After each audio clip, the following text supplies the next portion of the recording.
له وأشهد أن محمدا عبده ورسوله الذي لا نبي ba'dah. Baiklah ibu-ibu yang dirahmati Allah Subhanahu wa taala, alhamdulillah di kesempatan subuh yang penuh berkah sebagaimana doa Rasulullah sallallahu alaihi wasallam, Allahumma barik li ummati fi bukuriha, ya Allah berkahilah umatku di setiap subuhnya. Mudah-mudahan kita di waktu yang penuh berkah ini melakukan berbagai ketaatan kepada Allah, di antaranya tadi ya sudah melakukan berbagai ketaatan kepada Allah Subhanahu wa taala, mudah-mudahan sebagai wasilah mendapatkan keberkahan dari Allah Subhanahu wa taala. Dan untuk hari ini kita akan sebagaimana biasa ya memohon berikhtiar untuk mencari ilmu, dan kita memohon berdoa kepada Allah, Allahumma inni as'aluka ilman nafi'a, ya Allah kami memohon kepadamu ilmu yang bermanfaat, wa rizqan thayyiba, rezeki yang baik, wa amalan mutaqabbala, dan amal yang diterima oleh Allah Subhanahu wa taala. Baiklah, untuk hari ini kita akan sama-sama melanjutkan ya kajian kemarin, yaitu keagungan bulan Zulhijjah dan fikih kurban. Nah, kemarin sudah sebagian kita bahas ya. Di sini tentang keagungan bulan Zulhijjah. Nah, di sini ya tentang fikih berkurban juga, bahwa dibahas sekilas saja ya, bahwa kemarin sudah dibahas tentang keagungan bulan Zulhijjah, bahwa dalam Al-Qur'an disampaikan dalam surah At-Taubah. Di sini ya ada bulan itu adalah ada 12 bulan ya, isna asyara syahran fi kitabillah, ada 12 bulan, dan diantaranya di antara 12 bulan itu ada 4 bulan yang dinamakan bulan haram ya, Zulqa'dah, Zulhijjah, Muharram, dan Rajab.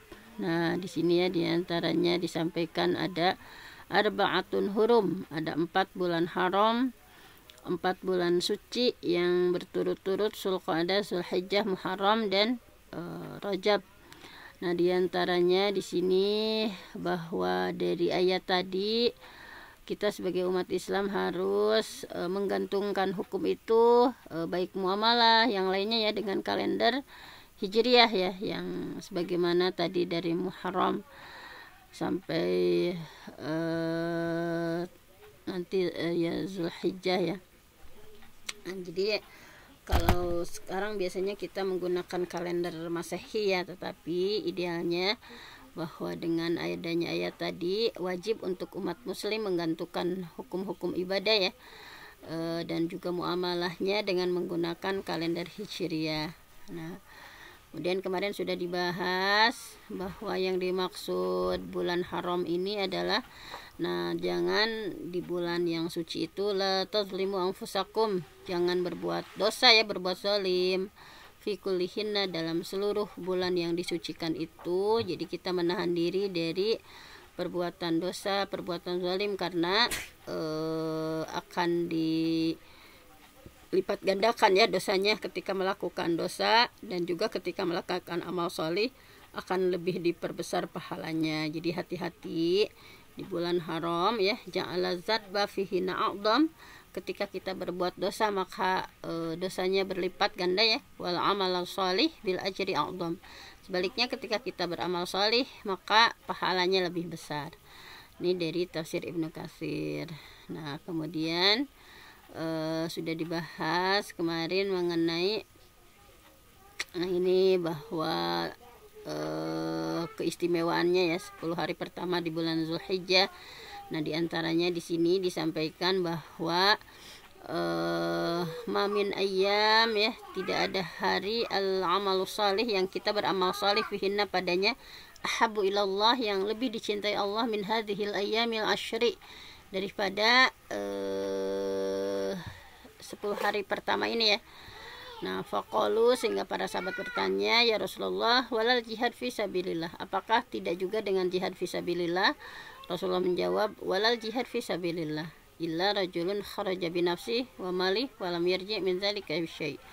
Nah, jadi amalan salih yang dilakukan di 10 hari pertama bulan Zulhijjah lebih dicintai oleh Allah ya, dan tidak bisa digantikan, tidak lebih baik bahkan dengan jihad fisabilillah sekalipun, kecuali memang jihad yang sampai mati syahid.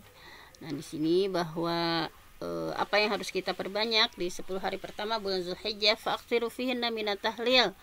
Perbanyak baca tahlil ya, la ilaha illallah, la ilaha illallah, la ilaha illallah.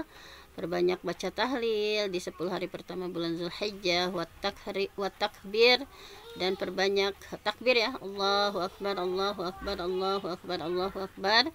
Wa tahmid, perbanyak ucapan hamdalah, alhamdulillah, alhamdulillah, alhamdulillah, alhamdulillah. Nah, jadi di 10 hari pertama bulan Zulhijjah jangan sampai kita menyia-nyiakan waktu ya, waktu yang sangat istimewa. Nah, tadi sudah disampaikan di surah Al-Fajr ya, wal fajr wal layalin ash wasyaf'i wal watr ya, tentang keistimewaan 10 hari pertama bulan Zulhijjah. Nah, mudah-mudahan kita diberikan hidayah atau taufik oleh Allah ya, memperbanyak tahlil ya di sekarang ini. Nah, dijadwalkan ya, misalnya la ilaha illallah misalnya di pagi, siang, sorenya ya, dalam setiap detik helaan nafas kita ya, terus gitu ya diucapkan la ilaha illallah, wallahu akbar, alhamdulillah ya.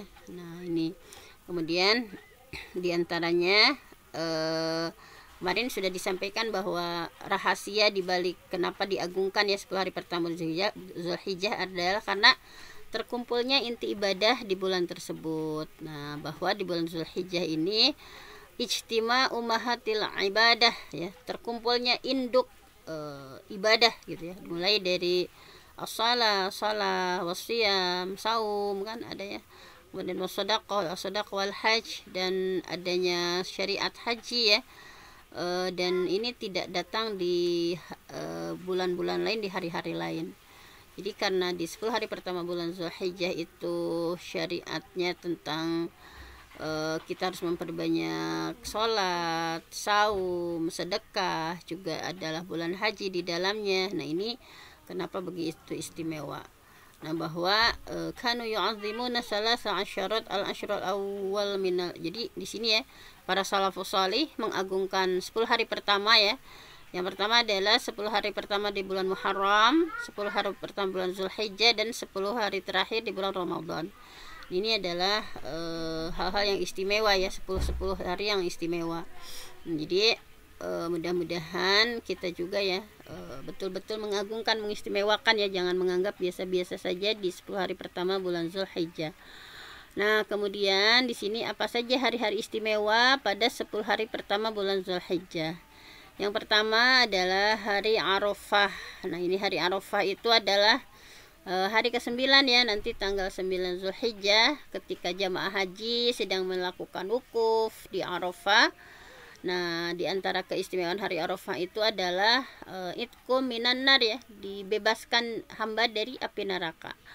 Hadisnya dari Siti Aisyah radhiyallahu anha bahwa Rasulullah bersabda, "Ma min yaumin aktsar min ayyu'tiqallahu fihi 'abdan minan nar min yaumi Arafah." Tidak ada hari yang begitu banyak Allah membebaskan para hamba ya dari api neraka, yaitu min yaumi Arafah, daripada hari Arafah. Jadi pada tanggal 9 Zulhijjah itu Allah membebaskan ya para hambanya dari siksa api neraka. Nah, jadi bahwa ma min yaumin aksar min ayyu'tiqallahu fihi 'abdan minan nar, tidak ada hari yang begitu banyak Allah membebaskan para hamba dari siksa api neraka min yaumi Arafah, yaitu dari hari Arafah. Wa innahu layadanu ya, bahwasanya hari Arafah itu mendekat, summa yubahi bihimul malaikah, kemudian hambanya yang di padang Arafah ya, mendekat kepada para hambanya di padang Arafah. Summa yubahi, kemudian Allah membangga-banggakan ya, bihim kepada mereka, al malaikah ya, kepada para malaikat. Fayaqulu, kemudian Allah berfirman ya, ma aradaha ulai. Jadi apa yang mereka inginkan, kenapa mereka berbondong-bondong datang ke padang Arafah gitu ya.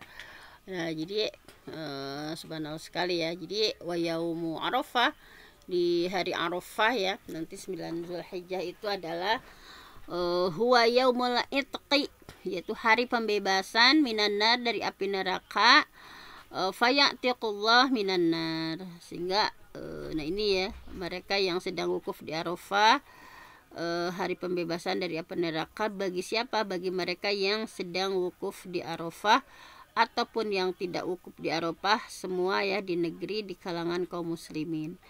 Jadi yaumu Arafah wa yaumul itki minan nar fayu'tiqallah, pada hari itu Allah membebaskan manusia dari api neraka. Man waqafa bi Arafah, baik orang yang sedang wukuf di Arafah, wa man lam yakif, ataupun yang tidak wukuf di Arafah, min ahlil amsar minal muslimin, yaitu seluruh kaum muslimin. Nah, jadi sehingga jangan sia-siakan nanti di tanggal 9 Zulhijjah. Amalan utama ya yang di Arafah itu, baik jemaah haji yang sedang wukuf di Arafah ataupun tidak sedang wukuf di Arafah, pokoknya memperbanyak doa. Siapkan dari sekarang, sudah di list doa apa saja yang akan dibaca ya ketika nanti hari Arafah, karena sebaik-baik doa adalah yang dipanjatkan pada hari Arafah. Nah, jadi apalagi ya yang sedang wukuf di Arafah, ini adalah tempat mustajab ya bagi mereka, dan wukuf di Arafah itu juga adalah inti atau puncaknya dari ibadah. Boleh kita nitip, misalnya sedang teman yang sedang haji, nah nitip dari sekarang misalnya doa yang akan dibacakan nanti di hari Arafah, dan kita sendiri juga di sini sambil sama baca ya doa-doa yang hajat-hajat, yang keperluan-keperluan yang kita harapkan, yang ingin, impian-impian yang ingin kita wujudkan ya, kita bacakan di hari Arafah. Kita memohon perlindungan kepada Allah, memohon untuk diberikan kesehatan yang paripurna ya, memohon untuk bisa mengangkat derajat keluarga kita, bermohon kepada Allah supaya diberikan keberkahan ya dalam jabatan kita, diberikan keberkahan dalam ilmu kita, kemudian kita memohon untuk orang tua kita yang sudah meninggal ataupun yang masih ada gitu ya, memohonkan untuk diberikan pengampunan oleh Allah Subhanahu wa taala. Kemudian kita memohonkan ya untuk saudara-saudara kita, kemudian untuk putra-putri kita. Nah, jadi sudah mulai dibuat list doa-doa ya dari sekarang untuk nanti di hari Arafah yang luar biasa. Harus banyak memperbanyak doa, karena sebaik-baik doa itu adalah yang dipanjatkan pada hari Arafah. Lebih-lebih ya mereka yang sedang wukuf di Arafah, nah insya Allah mustajab gitu ya. Nah, kita boleh misalnya diberikan penyakit ya sama Allah, di hari itu kita memohon ya, menjerit sama Allah supaya disembuhkan. Kemudian misalnya kita menginginkan ya, memohon untuk bisa diberikan rezeki untuk bisa naik haji, diberikan rezeki untuk bisa umroh, diberikan rezeki untuk melakukan berbagai amal soleh ya, ketaatan kepada Allah Subhanahu wa taala. Nah, jadi dari mulai sekarang sudah di list nih doa-doanya ya, bagi yang belum melis, nah silahkan untuk dirangkai ya doa-doa kita. Nah, jadi di sini kan khairu doa yaumi Arafah. Sebaik doa-doa itu adalah pada hari Arafah. Wa khairu ma qultu ana wan nabiyyun min qabli. Nah, ini doa yang yang Rasulullah dan para nabi ucapkan. Nah, ini juga harus terus dibaca ya. La ilaha illallah, tiada Tuhan selain Allah, wahdah, Allah adalah satu-satunya, la syarikalah, tiada sekutu baginya, lahul mulku, milik Allah lah ya kerajaan, walau hamdu, milik Allah lah segala pujian, wa huwa ala kulli syai'in qadir, dan dialah Allah yang berkuasa atas segala sesuatu. Nah, jadi sini ya kita terus dibaca doa ini ya. Tiada yang berhak disembah kecuali Allah ya, tidak ada sekutu bagi Allah, milik Allah berbagai kuasaan, milik Allah segala pujian. Dialah Allah yang mampu ya atas segala sesuatu, yang mampu merubah apapun yang Allah inginkan. Nah, ini kita harus membaca doa ini ya. La ilaha illallah wahdah la syarikalah, lahul mulku wa lahul hamdu wa huwa ala kulli syai'in qadir. Nah, terus dibaca doa ini. Dan amalan khusus lain yang di hari Arafah itu ya, kalau yang bagi yang sedang tidak wukuf mas saum Arafah ya, nanti dosanya diampuni ya setahun yang lalu dan yang akan datang. Nah, di sini hadisnya ya, bahwa saumu yaumi Arafah, saum di hari Arafah itu yukafir sanatain, akan dihapus 2 tahun, madiyah yaitu 1 tahun yang lalu, wa mustaqbalah dan 1 tahun yang akan datang. Wa saumu Asyura, adapun saum Asyura yukafir sanah madiyah, diampuni dosa yang telah lalu saja. Nah, jadi kalau yang sedang wukuf di Arafah mah lebih utama nggak saum ya, kalau kita ini untuk kita yang saum. Karena para sahabat juga anana syakku fi siyamin nabi yauma Arafah fa arsalat ilaihi bi hilab wa huwa waqif fil mauqif fasyariba minhu wan nas yanzurun. Nah, bahwa Rasulullah ya, bahwa para sahabat mengeluh ya saum di hari Arafah. Kemudian Ummu Salamah memberikan kepada Rasulullah susu ya, ketika beliau sedang wukuf di Arafah ya, di tempat wukufnya. Kemudian beliau meminumnya dan orang-orang melihat, menyaksikan beliau, jadi tidak saum orang-orang yang sedang wukuf. Nah, kemudian di sini disampaikan juga ya bahwa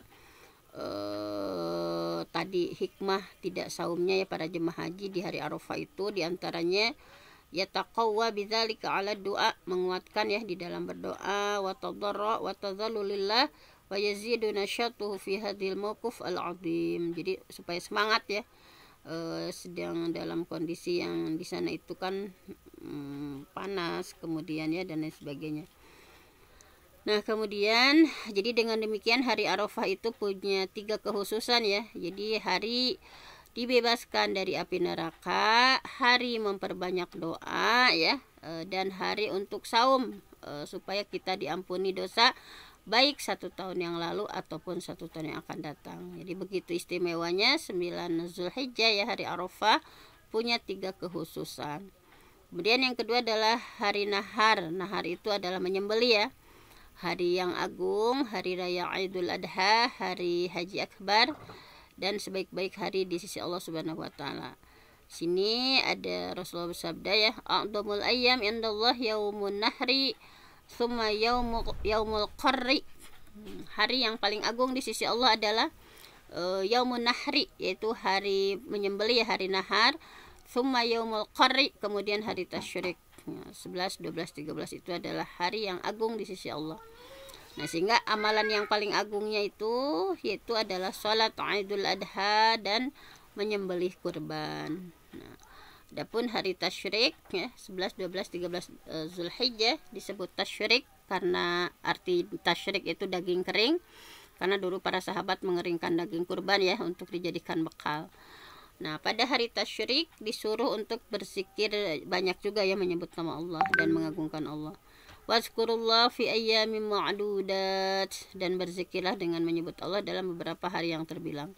Nah, di sini Ibnu Abbas menyampaikan bahwa annal ayyam al-ma'lumat al-mazkurah fi suratil hajj, adapun yang dimaksud hari yang sudah diketahui ya tadi dalam surah Al-Hajj itu adalah ayyamul ashril wal hiya ayyamul ashri wa ayyamul ma'dudat al-mazkurah fi surat al-Baqarah ayyamut tasyrik. Jadi sesungguhnya yang dimaksud hari-hari yang sudah diketahui di surah Al-Hajj itu adalah 10 hari pertama bulan Zulhijjah, dan yang dimaksud hari yang berbilang itu adalah di Al-Baqarah itu adalah hari tasyrik. Jadi ini 3 hari yang begitu agung ya, yang terdapat di 10 hari pertama di bulan Zulhijjah. Semoga Allah memudahkan kita untuk meraup berlimpah pahala ya dari Allah Subhanahu wa taala.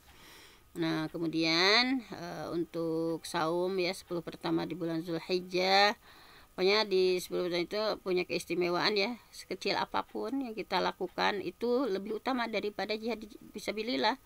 Pokoknya di 10 hari pertama ini silahkan perbanyak sholat ya, baik yang rawatibnya jangan tertinggal, kemudian tahajudnya, duhanya ya, jadi perbanyak sholat. Saum juga ya bagi yang mampu untuk keseluruhan, atau yang Senin Kamisnya, atau yang Daudnya, atau yang hanya mampu di 9 Zulhijjah dipersilahkan sih. Memperbanyak zikir, banyak baca Quran, banyak sedekah, pokoknya itu pahalanya lebih baik daripada berjihad di jalan Allah gitu ya di 10 hari pertama ini. Nah, di sini ada riwayat dari Ibnu Abbas ya, tadi yang sudah disampaikan. Pokoknya tidak ada hari yang amal solihnya pada hari itu lebih dicintai Allah daripada 10 hari pertama di bulan Zulhijjah, walaupun jihad fisabilillah. Nah, di antaranya yang dianjurkan itu adalah saum, misalnya Tetapi di sini ada berbagai pendapat ya. Ada yang memang dari 1 sampai 9-nya, kemudian ada juga ya yang di hari ke-9-nya misalnya. Nah, kecuali di hari tasyrik, nah itu tidak boleh saum. Karena ya dianjurkan bergembira ya, hari makan dan minum. Nah, di sini intinya tadi ya, ini kemarin sudah ya. Kita langsung saja pada fikih kurban. Nah, kemarin sudah bahwa jadi ini kesimpulan yang kemarin bahwa kalau hadis dari Aisyah, bahwa kata Aisyah, aku tidak pernah melihat Rasulullah saum pada 10 hari awal bulan Dzulhijjah sama sekali. Dalam riwayat lain tidak pernah beliau saum pada hari yang 10 awal Dzulhijjah. Para ulama berpendapat bahwa yang dimaksud adalah beliau tidak saum karena ada halangan sakit atau safar atau yang lainnya, atau tidak kelihatannya beliau saum itu pada 10 hari Dzulhijjah bukan berarti tidak boleh saum, karena tetap ada syariatnya. Nah, di sini tadi ya, jadi ada yang berpendapat memang harus full, ada juga yang dipersilahkan ya sesuai kemampuan. Nah, kemudian untuk fikih kurban, nah di sini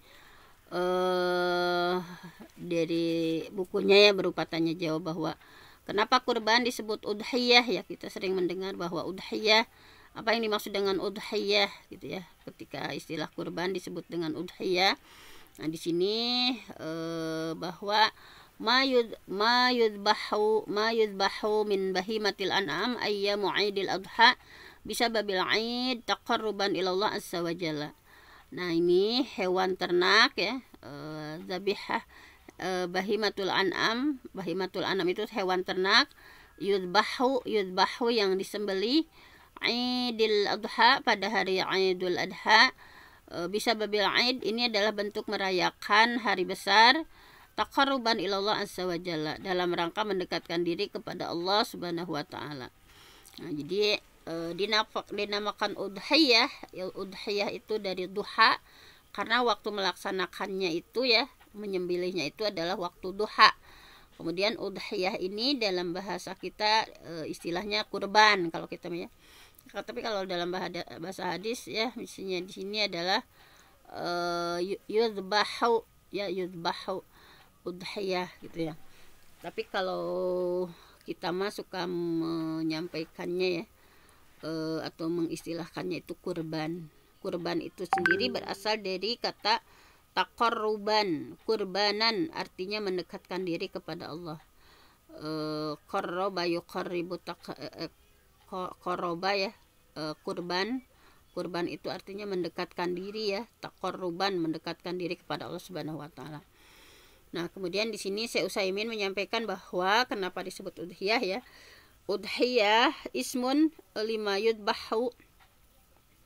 Udhiyah itu merupakan sebutan bagi yudbahu, penyembelihan, au yunharu ya, penyembelihan binatang, bisa babil aid, karena hari raya Idul Adha, minal ibil, baik berupa unta, wal bakor atau sapi, wal gonam atau kambing, yauman nahari ya, di hari nahar ya, dilangsungkan pada hari raya kurban, wa ayyami tasyrik, dan juga dilakukan pada hari tasyrik ya, as-salasah, yaitu yang 3 ya, 11, 12, 13. Nah, jadi boleh melakukan kurban itu dari mulai tanggal 10, 11, 12, 13 ya, selama 4 hari. Nah, taqarruban, yaitu ini adalah sebagai bentuk dari mendekatkan diri ilallah, kepada Allah Ta'ala, wasumiyat bidzalik, dan dinamakan dengan udhiyah, wallahu a'lam, li'annal afdal zaman lidzabiha duha yaumal aid. Jadi dinamakan udhiyah, wallahu alam, karena waktu yang paling utama untuk menyembelih itu pada waktu duha di hari raya kurban. Nah, itu ya kenapa dinamakan udhiyah, karena lebih utama disembelihnya itu pada waktu duha ya, hari raya kurban. Kemudian hewan apa saja yang boleh disembelih untuk berkurban? Nah, di sini ya bahwa berkurban itu hanya boleh dengan hewan ternak saja ya. Nah, yang dimaksud hewan ternak di sini dalam syariat adalah kayak unta, sapi, kambing ya. Nah, di sini dalilnya adalah di surah Al-Hajj ayat 34. A'udzubillahi minasyaitonirrajim. Walikulli ummah, dan bagi setiap umat ja'alna mansakan, kami syariatkan penyembelihan kurban, lihat kurusmallah, supaya mereka menyebut nama Allah ala ma razaqahum min bahimatil an'am, terhadap hewan ternak yang telah direzekikan Allah kepada mereka. Wa ilahukum ilahu wahid, bahwa di sini ya, bahwa sesembahan kalian ialah sesembahan yang Maha Esa. Karena itu berserah dirilah kalian kepadanya ya. Aslimu, berserah dirilah, wabasyiril mukhbitin, dan berilah kabar gembira orang-orang yang tunduk patuh kepada Allah Subhanahu wa taala. Nah, di sini merupakan disampaikan ya bahwa yang disembelih itu adalah bahimatul an'am, harus berupa hewan ternak ya. Dalilnya di surah Al-Hajj. Kenapa kita yang di udhiyah yang dikurbankan itu adalah bahimatul an'am, yaitu hewan ternak. Kemudian apa dalil disyariatkannya berkurban? Nah, dalil syariat berkurban itu adalah berkurban ya berdasarkan ijma para ulama Islam, yaitu di surah Al-Kautsar ayat 2. Jadi dalil kita mesti berkurban itu yaitu yang sering kita baca ya, yaitu Al-Kautsar ayat 2. Fasolli, dirikan sholat, lirabbik ya, kepada atas nama Tuhanmu, wanhar, dan berkurbanlah. Nah, dalil dari sunahnya diantaranya ini, kalau itu dari ayat Al-Qur'annya ya, dalil kita perintah berkurban itu fasolli lirabbika wanhar, dan berkurbanlah. Nah, kemudian kalau dalil dari hadisnya sini adalah ada Abdullah bin Umar radhiyallahu anhuma, bahwa Rasulullah SAW ya bersabda, aqaman Nabi sallallahu alaihi wasallam bil Madinah asyara sinina yudahi. Nabi tinggal di Madinah selama 10 tahun. Asyara sinin, Rasulullah itu tinggal di Madinah 10 tahun, kalau di Makkah 13 tahun ya. Aqaman Nabi sallallahu asyara sinin, Rasulullah tinggal di Madinah itu selama 10 tahun. Yudahi, beliau selalu berkurban. Jadi tidak pernah absen ya, setiap tahunnya Rasulullah berkurban 10 kali ya di Madinah.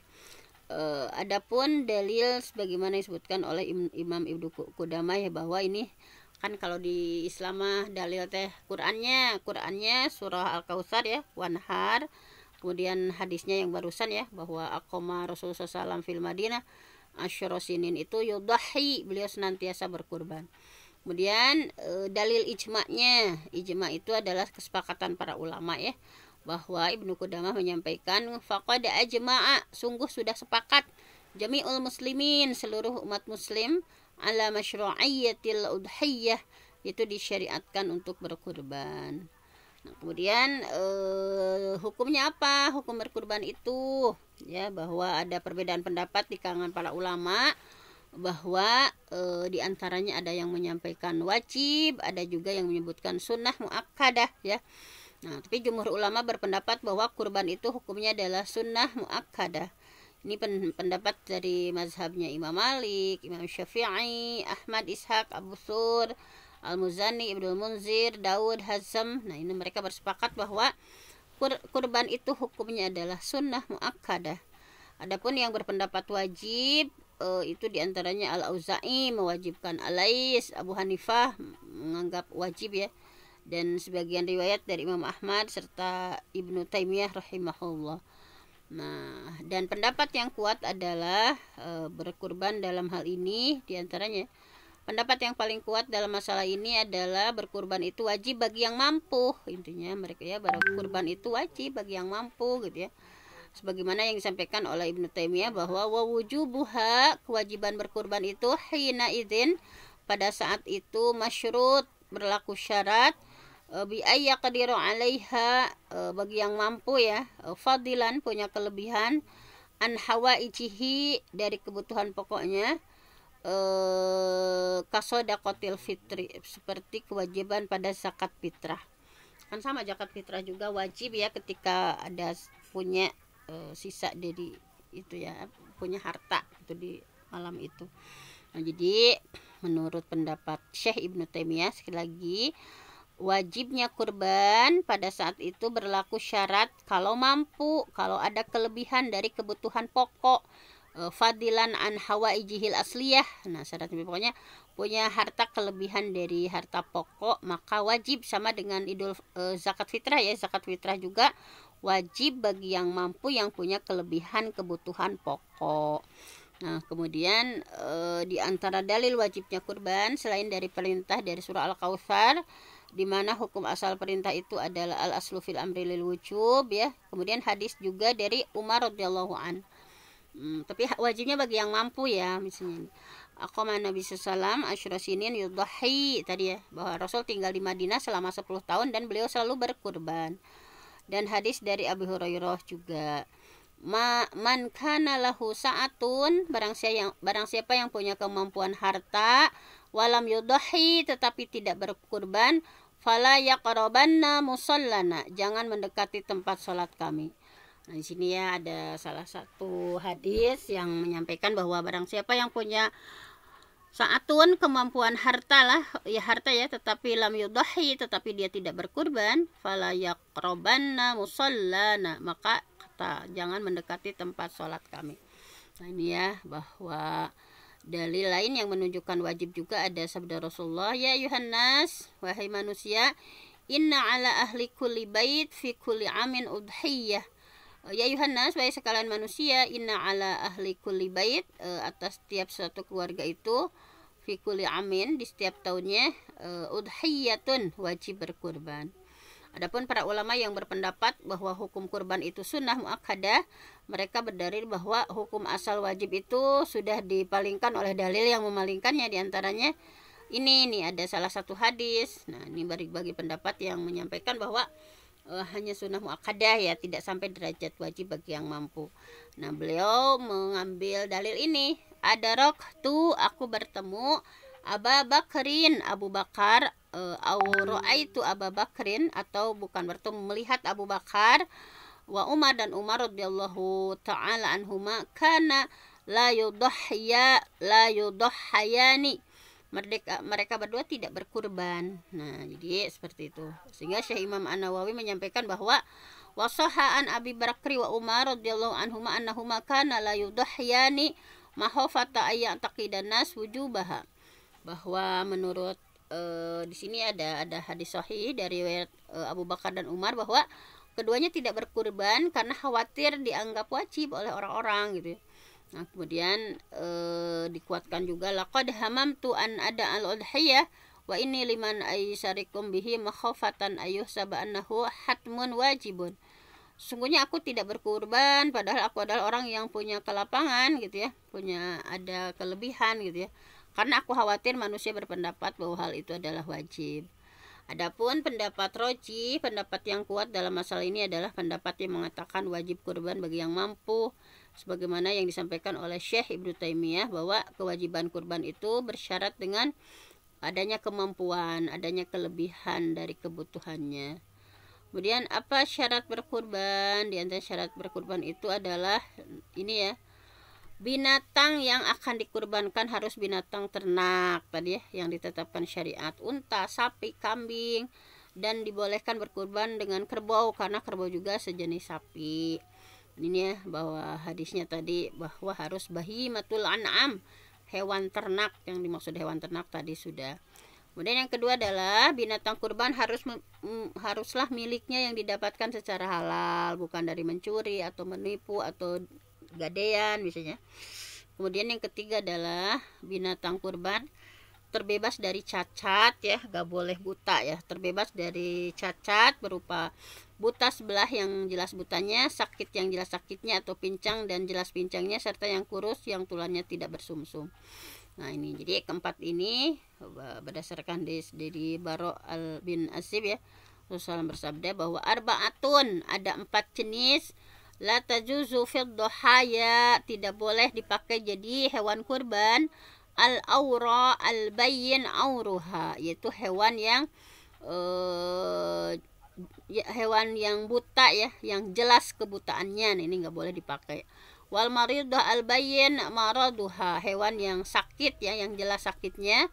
Wal arja al-bayyin doluha, dan yang jelas pincangnya, hewan yang kurus sehingga tidak bersumsum ya. Wal kasiro alati la tunqi, yang kurus ya, sehingga tidak ada sumsumnya. Nah ini. Nah kemudian adapun kalau yang cacatnya ringan misalnya pada hewan kurban, maka ini al-afu ya, dimaafkan. Fil hadis, dalam hadis dalil, sebagai dalil ya bahwa di dalam hadis tadi ya ada 4 cacat yang tidak boleh dipakai kurban. Ala annal aib al khafif fi dhahaya ma'fuun. Adapun kalau cacatnya ringan ma'fuun, maka dimaafkan ya. Di antaranya di sini karena Rasulullah bersabda ya, pokoknya yang jelas butanya, jelas sakitnya, jelas pincangnya ya. Adapun min ghairu bayyin fakana ma'fuun anhu, selain dari itu maka dimaafkan. Jadi secara terperinci bahwa cacat pada hewan kurban itu terbagi menjadi 3 ya. Ada cacat yang bisa menghalangi keabsahan sebagai hewan kurban adalah sebagaimana disebutkan tadi. Tidak boleh yang buta, yang sakit, yang pincang, yang kurus dijadikan sebagai kurban. Cacat yang menyebabkan makruh untuk kurban ada 2. Yang pertama, hewan yang sebagian atas keseluruhan telinganya dipotong. Hewan yang tanduknya pecah atau patah. Nah ini mah masuknya ke makruh gitu ya. Memang terdapat hadis yang menyatakan larangan berkurban dengan hewan yang memiliki 2 cacat, telinga terpotong dan tanduk yang pecah. Namun hadis tersebut dhaif ya, sehingga sebagian ulama menggolongkan cacat jenis kedua ini hanya makruh ya, tidak sampai nggak sah gitu ya. Kemudian cacat yang tidak terpengaruh pada hewan kurban, ini boleh dijadikan kurban ya, namun kurang sempurna. Selain 6 jenis cacat di atas dan cacat yang tidak lebih parah dari itu, maka tidak terpengaruh pada status hewan kurban. Misalnya tidak bergigi atau ompong ya, tidak berekor atau sedang hamil atau tidak berhidung. Nah wallahu alam. Nah jadi kemudian yang keempat, usia binatang kurban itu harus mencapai musinnah ya. Musinnah itu unta berusia 5 tahun ya. Kalau unta mah 5 tahun musinnahnya. Kalau sapi mah udah 2 tahun, kalau kambing udah 1 tahun, kalau domba boleh walaupun 6 bulan ya kalau domba. Nah, jadi musinnah ya harus mencapai usianya. Sekali lagi, kalau unta mah 5 tahun, sapi mah 2 tahun, kambing cukup 1 tahun, kalau domba boleh 6 bulan. Nah ini hadis dari Jabir bahwa Rasulullah bersabda, la tadbahu, jangan kalian menyembelih illa musinnah, kecuali sudah musinnah ya, sesuai usianya. Illa an ta'sura alaikum fatadbahu jaza'ah minal dha'n. Namun jika kalian sulit mendapatkannya, maka sembelihlah domba yang jada'ah. Nah ini ya bahwa di sini wal musinnah, penerangannya ya, wal musinnah. Yang dimaksud dengan musinnah adalah hewan yang sudah mencapai usia saniyah ya, atau lebih dari itu, dan jad'ah adalah usia yang kurang dari saniyah tersebut. Usia saniyah itu untuk unta kalau udah genap 5 tahun, kalau sapi udah genap 2 tahun, kambing udah genap 1 tahun. Adapun usia jad'ah untuk domba kibash adalah domba kibashi telah mencapai berusia selama 6 bulan ya, setengah tahun. Jad'ah itu tadi ya, bahwa adapun usia jad'ah untuk domba mah telah genap usia setengah tahun atau 6 bulan. Nah jadi kemudian bagi yang mau kurban, maka mulai tanggal 1 Zulhijjah tidak boleh mencukur rambut, tidak boleh memotong kuku ya, sehingga binatang kurbannya nanti disembelih. Ini berlaku bagi kepala keluarga saja ya. Jadi kepada kepala keluarga saja yang mau berkurban, tidak berlaku kepada anggota yang lainnya misalnya. Jadi maka semuanya jadi nggak boleh nyabut motong kuku ya atau motong rambut. Nah, jadi sekali lagi yang akan berkurban sudah dimulai ya dari tanggal kemarin 1 Zulhijjah, tidak boleh mencukur rambut, tidak boleh memotong kuku sampai binatang kurban kita disembelih. Tetapi berlakunya bagi siapa? Bagi sahibul kurban, kepala keluarga saja yang mau berkurban. Karena dalilnya dari Ummu Salamah ya, bahwa idza dakhalatil asyru, jika sudah masuk pada 10 hari pertama bulan Zulhijjah, wa arada ahadukum ayyudhiya, dan salah seorang di antara kalian hendak menyembelih hewan kurban, fala yamassa min sya'rihi wa basyarihi syai'an, maka hendaklah tidak memotong rambut dan kulit sedikit pun gitu ya. Lafaz lain, fala ya'khudanna min sya'rihi wala min asfarihi syai'an hatta yudhiya, Jangan mengambil rambut dan kuku sedikit pun sampai dia berkurban. Nah ini ya, bahwa Imam Ibnu Qudamah menyampaikan bahwa siapa yang melanggar larangan ini hendaknya minta ampun kepada Allah dan tidak ada fidyah tebusan baginya, baik disengaja ataupun lupa. Nah jadi menurut Ibnu Qudamah, siapa yang melanggar misalnya malah motong rambut atau motong kuku misalnya, maka hendaklah minta ampun kepada Allah dan tidak ada fidyah, ya tidak ada tebusan, baik disengaja ataupun tidak disengaja. Nah, kemudian yang keenam, udah jam 6.22 ya, bahwa sedikit saja ini. Jadi menyembelih hewan itu dilakukan yang di tanggal yang ditentukan syariat tadi ya, tanggal 10 Zulhijjah hingga tenggelam matahari, dan pada hari tasyrik ya 11, 12, 13. Jadi ada waktu 10 Zulhijjah, juga hari tasyrik ya 11, 12, 13. Nah jadi 4 hari ada waktu. Kalau belum ada rezeki misalnya, belum ada rezekinya di tanggal 10, itu kan masih ada waktu di tanggal 11, 12, 13 nya. Nah barang siapa yang menyembelih sebelum sholat, maka harus menyembelih hewan kurban lain sebagai penggantinya. Hari ini ya, bahwa syahidul adha, aku berhari raya adha ma'a Rasulillah, dengan Rasulullah SAW. Falamma qada sholatu binas, kemudian setelah beliau selesai sholat bersama manusia, nadhara ila ghanam, beliau melihat seekor kambing qad dzubihat, yang sudah disembelih. Faqala, maka Rasulullah aneh ya, dan bersabda bahwa man dzabaha qabla shalah, barang siapa yang menyembelih sebelum sholat, falyadbah syatan makana, maka adalah ia menyembelih seekor kambing lagi. Wa man lam yakun dabaha falyadhab alas millah. Jadi waktu itu Rasulullah sedang sholat ya.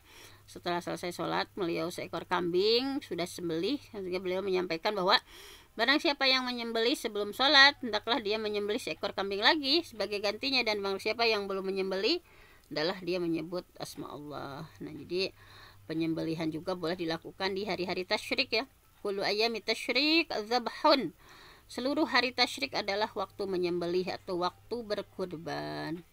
Nah, harus sesuai syariat juga ya penyembelihannya. Misalnya ini ada etika-etikanya.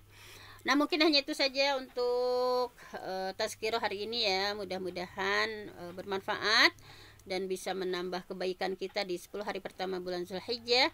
Sekecil apapun amal solih yang kita lakukan di 10 hari pertama bulan Zulhijjah, lebih baik daripada jihad fisabilillah sekalipun. Karena itu semangat untuk menghidupkan ya Quran Sunnah dan berbagai amalan ketaatan di 10 hari pertama bulan Zulhijjah.